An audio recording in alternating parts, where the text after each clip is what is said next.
Having already made my apology, I'd like to introduce Miss Columbia, Bob McHenry.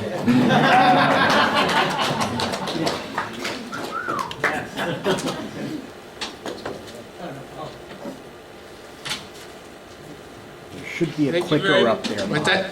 Should be a clicker up there. Oh, great. Good. And Yes, cool. Well, thank you guys very much. I guess already I've been called a barbarian because I'm in a suit, but I'm not a politician, so I'm not a barbarian. I've been called cheap because I scratched my ear. But I do have that Rush Limbaugh book autographed. I met Rush Limbaugh and got him to autograph my book when he had his TV show in New York. And plus I have 2 juniors in high school and I have to pay for college, so I couldn't afford the $50 tonight. But anyway, I'd like just to thank you all for allowing me here to speak about saving our children from the left. And it does kind of dovetail off of the previous speaker, which is kind of nice, doing our part into what we can do to help save this country. I'd like to first thank my family for coming out to see me, and they brought some friends with them, so thank you guys very much. I'll probably be having the kids stand up a little later, so I'll brag about them a little bit more later. Also to Lynn Patnaud, I don't know if he's here, but thanks for, oh hey Lynn, thanks for helping me get this on the schedule. And Tom for my PowerPoint, thanks very much. So anyway, what brought me here to speak tonight? I was on an airplane in May, and I was sitting next to a couple, and they were talking politics, and it was a long flight to Arizona. So I thought, well, this flight's going to go real fast because I had a Ben Carson book, and I couldn't quite tell what side of the aisle they were on, and I figured, hey, either way, this is going to be fun. So I brought my Ben Carson book out.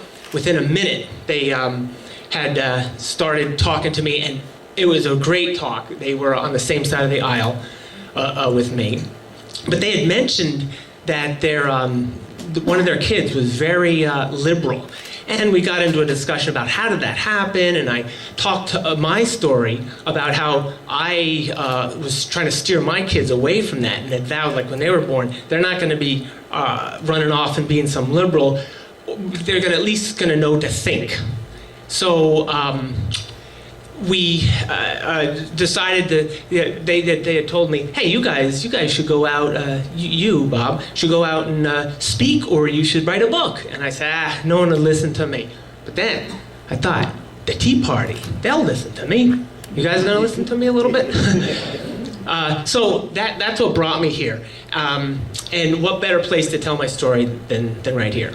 So, going to the next slide. What I'm going to just talk about are little, I call them little pearls of wisdom, that I talked about during dinner times or during car rides with my children, friends, brothers, sisters also, to try to just get them to think a little bit. Because I think the more you think about things, the more you might be apt to steer a little bit more towards the right. I think an uninformed electorate is basically in the back pockets of the Democrats. So I think the less you know, it's very easy to say, oh, why wouldn't you want to spend money helping the poor? But there's just more to it than just saying that. Oh, Bob Kilbanks is here too. I'd like to thank him because he's the one who introduced me to this Tea Party a few years back, and I've enjoyed coming to the meeting, so thanks, Bob, for coming here. Oh, and what I mean by that last little bullet about use the Reagan approach is when you talk to your kids and friends, what I mean by the Reagan approach is more affable, friendly. As much as I think Rush Limbaugh, Mark Levin, they're geniuses in there. They give me a lot of insight. They do, and I have seen them turn people off. Rush can be a little pompous. Mark Levin screams a lot.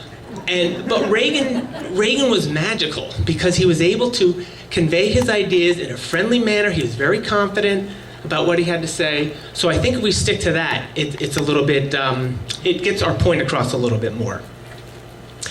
So, let's go to the next slide. So anyway, here's the one pearl of wisdom I would talk to my kids about.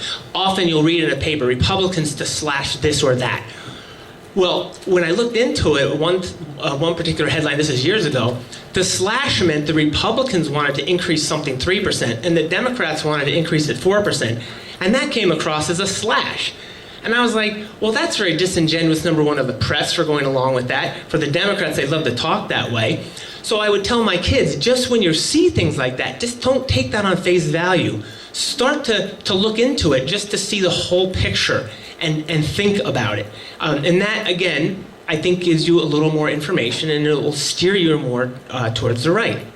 And also, the Republicans are just, they'll go along with it. I never understood, why wouldn't the Republican, maybe in a debate or something, mention this? He just goes along, yes, I'm sorry, but I don't believe in this program, blah, blah, blah. Well, you still want to increase it, so at least say what you want. The motorist Rodney King, that comes up now and again. A lot of you here have lived through that, but my kids hadn't, and I just mentioned, that I remember that event where you'd see about a 5-second clip on the news of a cop beating a guy, and him described as motorist Rodney King was doing this today. Motorist Rodney King, weeks on end. And I'm thinking, motorist Rodney King, as if he's some happy-go-lucky, driving down the road, minding his own business, and the cops beat him up. Well, there's more to that story. Number one, he led police on a 100-mile-an-hour chase that could have killed someone. He resisted arrest, and he started attacking the cops. Well, when you add all that into the story, the headline of Motorist Rodney King and the 5-second blurb of him getting beaten up, well, that's one thing, but when you round out the story, someone might think, maybe he deserved it. And believe me, if I was Rodney King and my father was the one who caught me doing that, I'd be in a lot worse shape than Rodney King was. And then the New York Mets were bringing him out to their baseball games and making him a superstar, and the guy was a thug. So you just have to round out stories for people. Slavery is another one that it seems that in the general gist I got from what my kids were learning at school, it's almost like slavery was an American invention, and it's almost as if, what I tried to explain to them, it's really an inherited thing. Number one, America inherited, to be fair. It is wrong, but America, when we start talking reparations, you have to remember 600,000 people plus, more than 600,000 people died getting rid of that stupid institution. So again, just the piece of, America and its slavery and it's a horrible country. Well, round it out a little bit, saying this horrible country, it lost 600,000 lives getting rid of that stupid thing. So again, it rounds out the story a little bit and it gets people thinking. Same thing with Japanese internment camps, and I bring that up mainly because my father gets incensed. He was born in 1930. He was a little too young for World War II, but his brothers went. So he always gets incensed when there's talk of let's have reparations, and he's like, well, yeah, Joe got sent off to California to go into an internment camp, one of his Japanese friends. Well, they came to my brother's door and said, you're going to Europe to get shot at. Well, what would you rather do? So he basically says, everyone paid a little bit in that war. So again, when you hear things like, oh, how horrible America is for doing this, well, number one, there was a lot of there were reasons for it, and number two, they had their own sons, Americans, going to get shot at, and some had, came back in pine boxes. So, it's just another thing to round out the stories for your kids. Diversity. I often hear this term, and what kills me about the term is the least amount of diversity is in a college campus, and they're the ones that espouse it the most.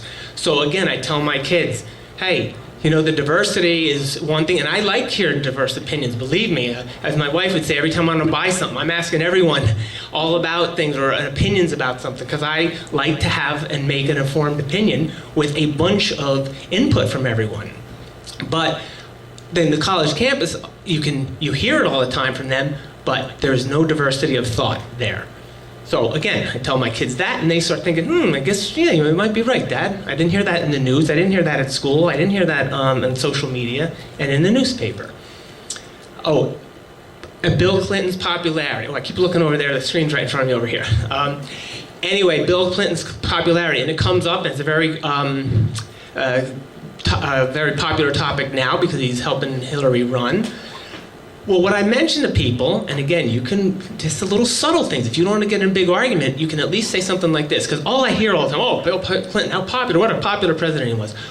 Well, in the only real test of his popularity, it was in 1992 when he ran, and in 1996 when he ran. Does everyone know if more Americans voted for him or against him in both of those elections? More voted against him substantially in 1992. He only got 43% of the vote. And again, Ross Perot was running a third party, so that did something there. But again, more people voted against him. In 1996, when he ran against Bob Dole, he only got 49% of the vote. So people who they wish he was more popular than he was, but in reality, the two tests he had to pass, he did not get more votes than that were against him. Another thing that I often share with my kids, and this is one of my popular ones, as Bob knows, anything about Ronald Reagan.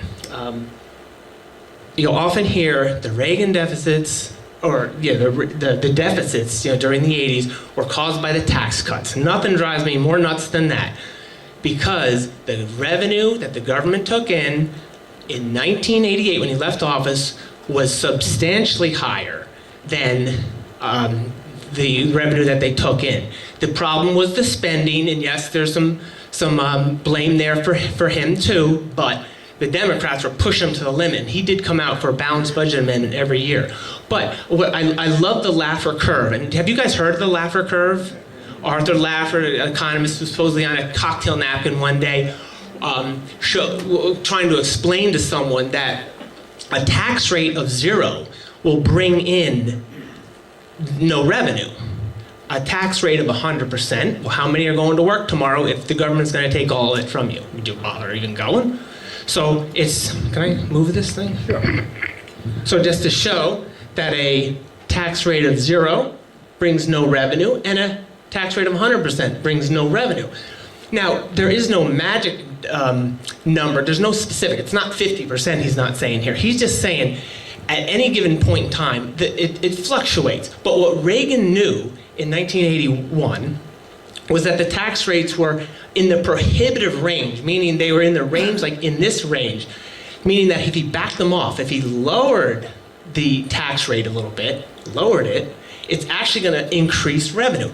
Just like a store. If a store sells something for $100 and it costs them $50, they sell it for $100, and they sell one a year, they make $50.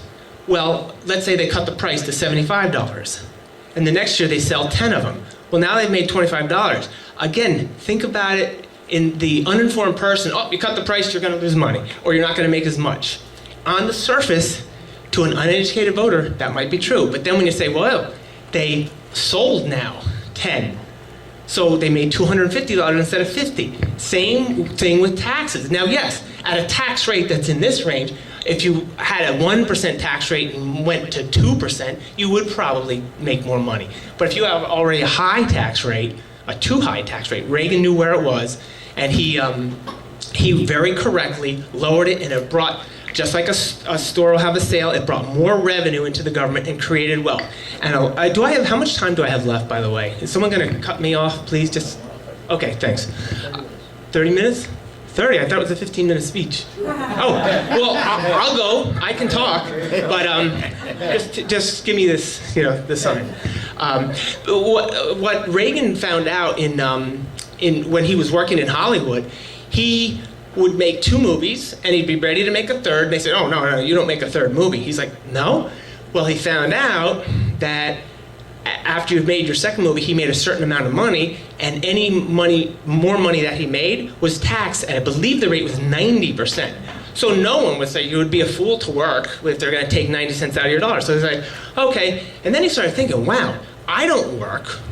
But now that all the stage crew, they don't work, the cameramen, they don't work, the production people, they don't work, the advertising, they don't work, that's a whole lot of wealth that just disappeared. And that's what people think. There's a fixed pie.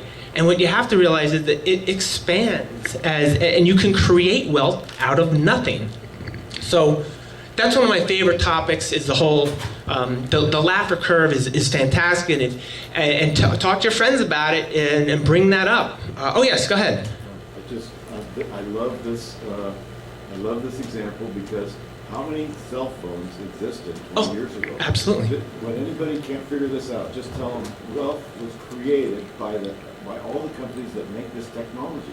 It didn't happen. It wasn't around 20, 30 years ago. Out of nothing. And I often use the Microsoft Word. Think of the industry. In 1980, I mean, people barely heard of Microsoft.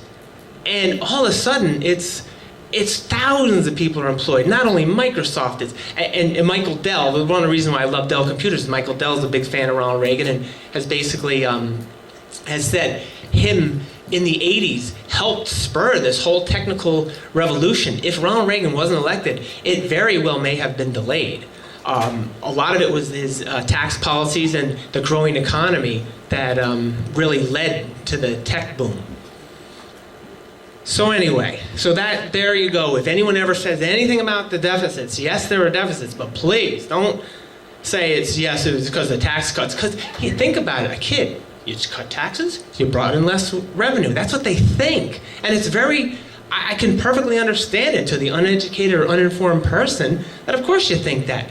And that's often what, they'll hear on the headlines. But if you just, at any time, during dinner, during car rides, just talk to them a little bit. And I think you should. I'm just surprised at the people on the airplane and some of my friends.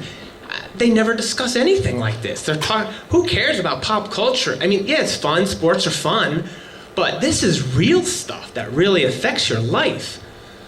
So, defend Ronald Reagan. And I do have a Ronald Reagan room, which Bob has been in. So, I'm particularly enamored with him. And I have been since '76 when I went and told my father, Dad, Ronald Reagan, he's going to run again in 1980. My father said, he's too old. That's not going to happen.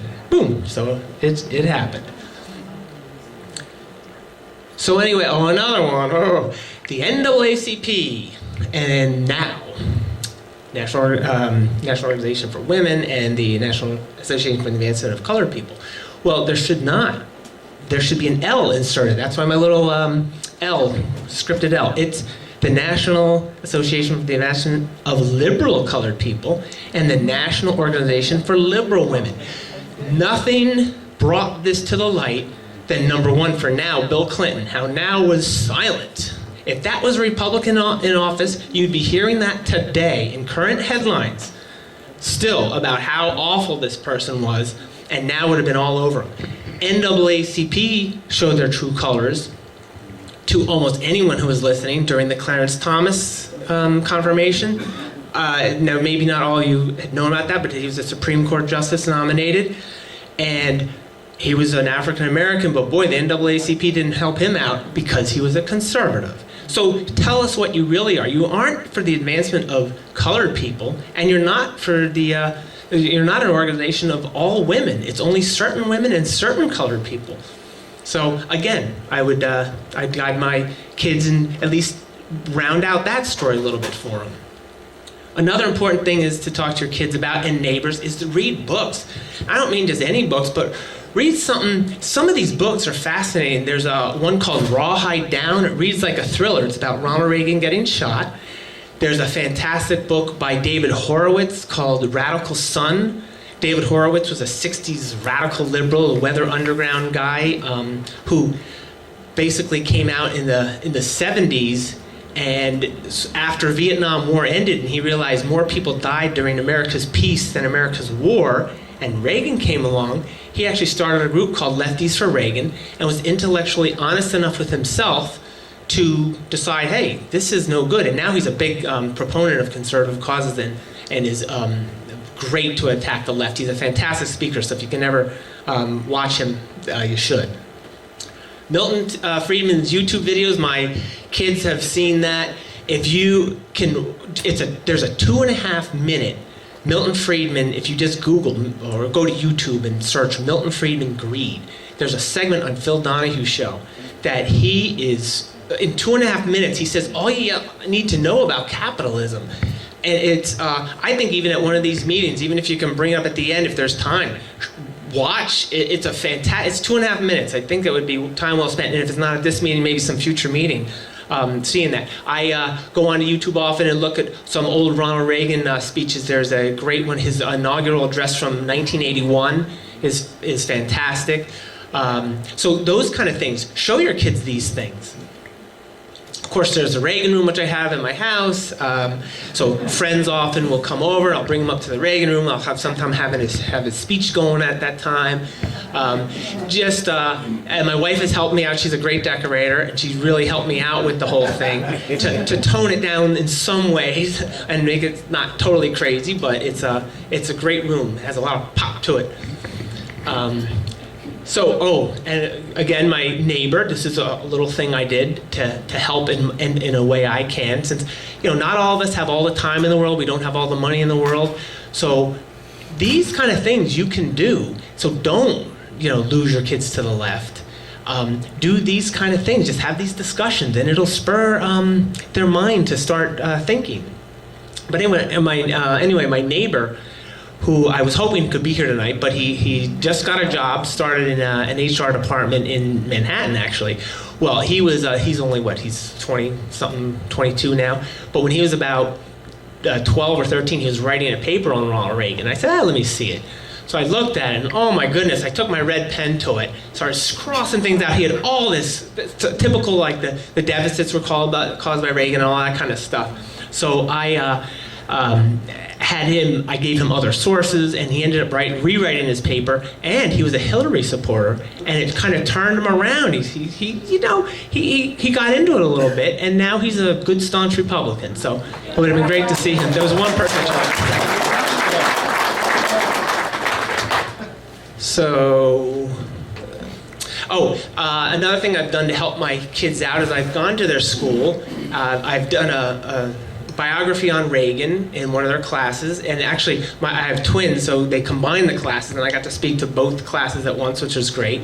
I talked about the 2008 election on a separate occasion, and then the stock market. And I think the stock market and finance and money are so important to talk to kids about. So many kids grew up just so ignorant about money, thinking it can come from anywhere. They don't know how to write checks. They don't know how to save. They don't know about 401ks. And these things I try to drill into my kids' heads. Watch your money. You don't want to be living paycheck to paycheck. It's caused a lot of stress that you don't need. So that's another reason why I couldn't buy the book, by the way. I have to pay for their college. I'm trying to be careful with my money. Oh, okay. I do have some Reagan. I have probably almost every book written on Ronald Reagan, but none of them are signed. Oh, I want to get to this next point. This next slide, there's one of my most favorite quotes. I have so many favorite quotes, but it is a quote actually from David Horowitz. And he was, in the 90s, basically, he was thinking, wow, here we had the Soviet Union go into the ash heap of history, as Ronald Reagan famously said once. And he had friends that he thought, wow, they're going to come to my side now, because he saw all their ideas just went up in smoke. And what he couldn't believe is that, no, they still believed in this nonsense. And this is a fantastic quote, and I'll read it while you can read it on the screen. He said that he realized that politics is indeed irrational, and socialism a wish as deep as any religious faith. He said, I do not know that the truth must necessarily remain in the shadows, but I am persuaded that a lie grounded in human desire is too powerful for reason to kill. And I love that line. I think it sums up our problem. The wish, the hope of everything being honky-dory is too powerful for people to see what's right in front of them. And that sums up so much of my frustration and his and ours, I think. And you just can't get to... There's a lot of intelligent people out there, and they're very nice, they're very sociable, they're very intelligent, and somehow I think I'm on another planet when I'm talking to them. And I'm sure, me being in this room is, I'm sure you've all shared in that. So, my advice to all you guys is to just spread the word. Talk more to your kids. Talk about the daily things that are going on, and do a little research yourself, maybe, to realize, but there's this. Listen to people. I listen to a lot of talk radio. I try to read a lot of books to get a more rounded idea about what's going on in the world. So if you don't lose your kids to the dark side, let's say, it's so much easier. You'll have an easier time of talking to them when they're in their 20s and 30s. If they're 30 and 40 years old, it's tough to steer them the other way. But if you look back and say, you know what, I never even talked about this stuff, well, that's part of the reason. So there's never time to start talking. And a lot of times we don't want to start conflicts with our friends and neighbors, but you can do subtle little jabs, just like the Bill Clinton controversy. You can very dumbly say, if you don't want to get into a big argument, say, oh yeah, it's popular, but do you realize that he never got more than half the vote? Oh, really? Just get people's wheels turning a little bit. The other advice I could say is that newspaper subscriptions, I would be very tempted to drop them. I did drop mine because my big story was the morning call. After Reagan died, they did a hatchet job on his death. They basically were saying, well, Bill Clinton basically took care of all that Reagan was trying to do. I was like, oh, that's it. I canceled my subscription.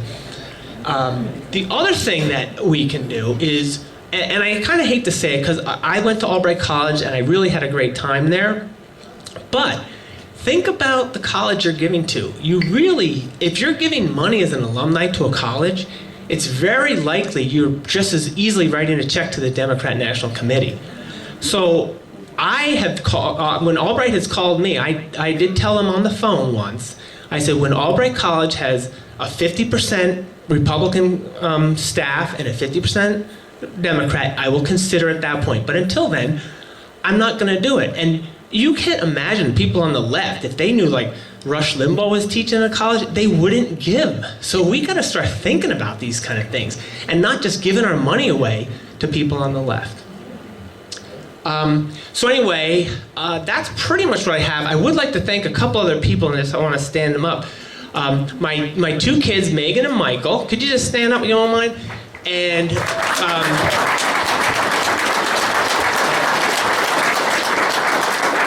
and knowing my son, could you please remove a certain item in your pocket that probably the people would love to know that you carry?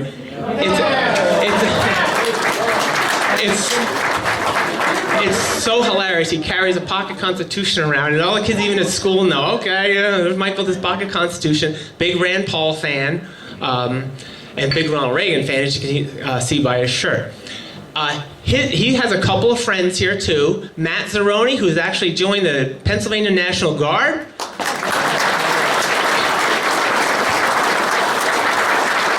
And his friend Kelly, it is Kelly, I hope. I haven't met Kelly yet until a couple of weeks ago. And her father. Okay, stand up, Dad. Thank you guys very much for coming.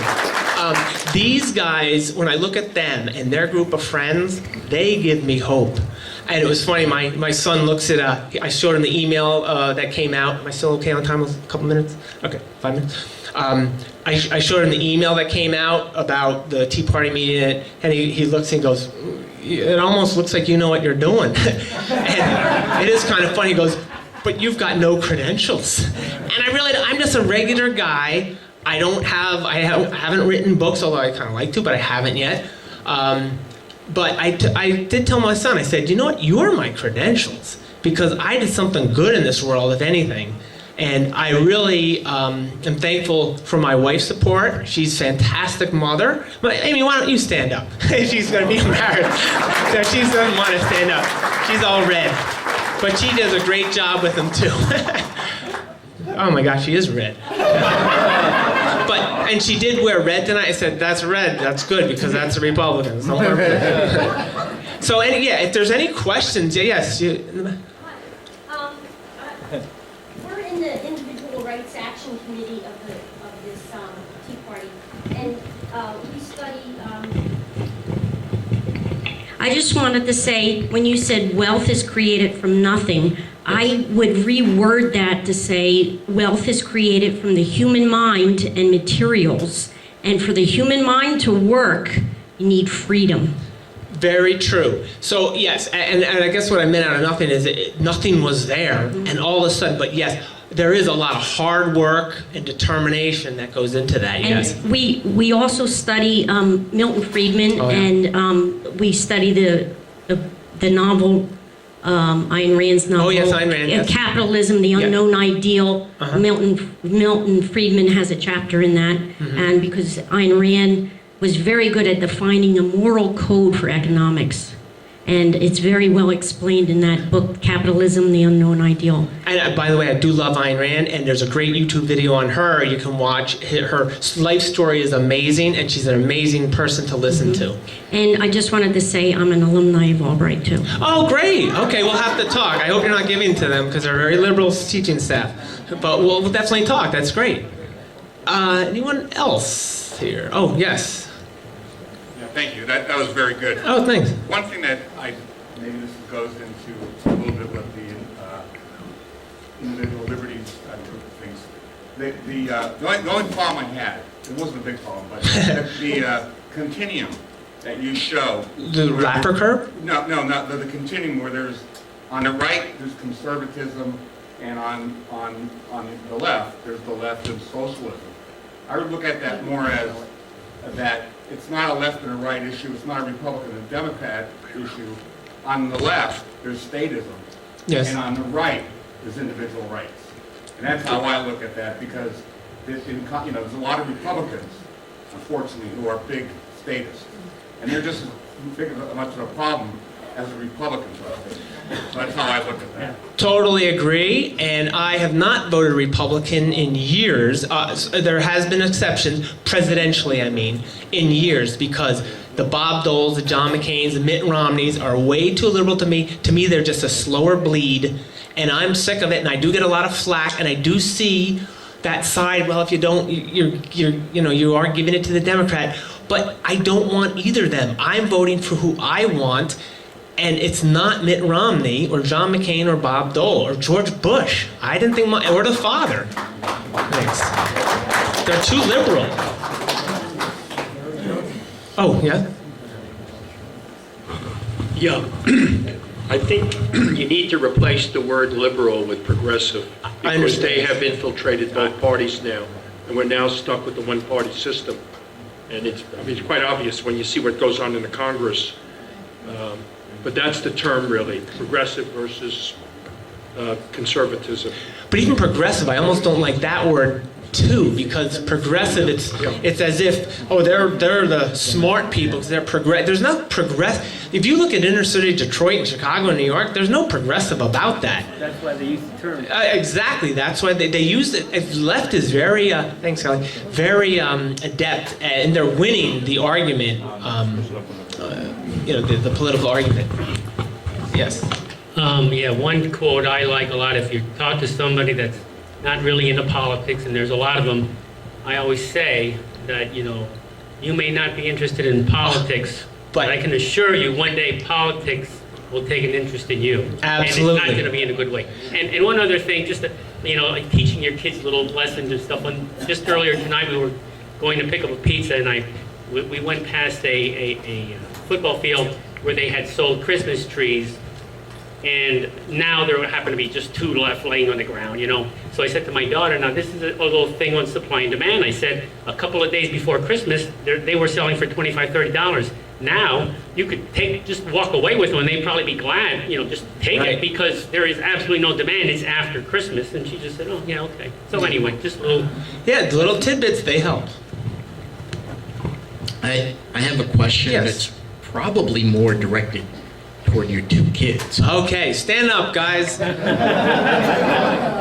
You're on the hot seat. So, as I understand it, being young today, when you're out there kind of talking the leftist talk, the progressive talk, this whole system is set up so that you are rewarded for echoing the thoughts of progressivism.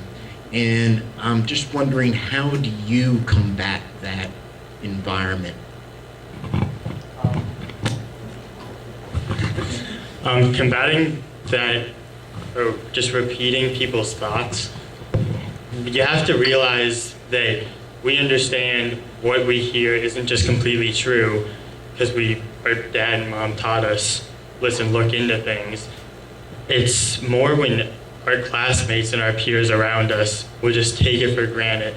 And what I like to do is I like to raise my hand and I like to challenge, especially in history, when they'll teach something and they'll say, listen, I don't think so. I'll raise my hand and I'll say something for the benefit of everybody else there so they can have one other side looking at it. If it's something I'll hear that really intrigues me and I think, is this correct? Is this true? Is there another side? I'll go home, research it, look it up, form my own opinion on it. I also like to just on my with my friends point things out like, oh, thanks Obama, things like that. Like so they know, and we know, but we want to let other people know. Yeah, definitely like challenging what our teachers have to say. For example, like for slavery, they only mention America, you know, and I raise my hand and ask, you know, about the history of slavery and what other countries have to do with that, you know, before America. So Good for you. you know, just asking questions that point out, you know, innocently that there's other sides to what you're hearing. So Very good.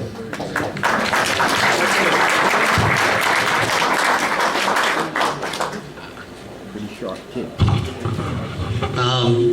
For years, we've been known as the melting pot of the world. Yes. But it seems the left doesn't want anybody to know that because there's probably, I got enough. Nobody in here can say truly that they're French, they're Irish, they're German, they're whatever, because they're multicultural all through us, except for one group of people that says they're certain, and they may have had grandfathers that fought in the Civil War on this side, but they have no clue. You know? Yeah. We need to revive that multiculturalism. I mean, that we're born that way. We mix together. Right. It's not so much culturalism as it is just the genes.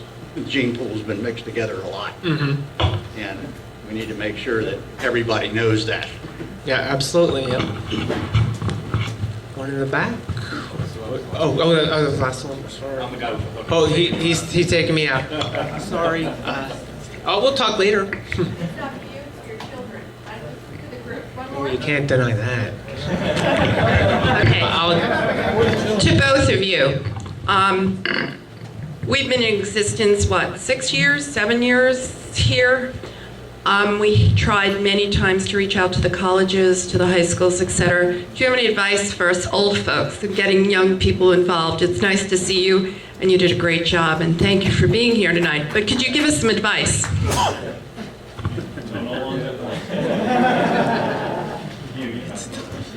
Oh yeah, Matt. This is Matt Zeroni, their friend, the guy who's in the Pennsylvania National Guard. Cool guy.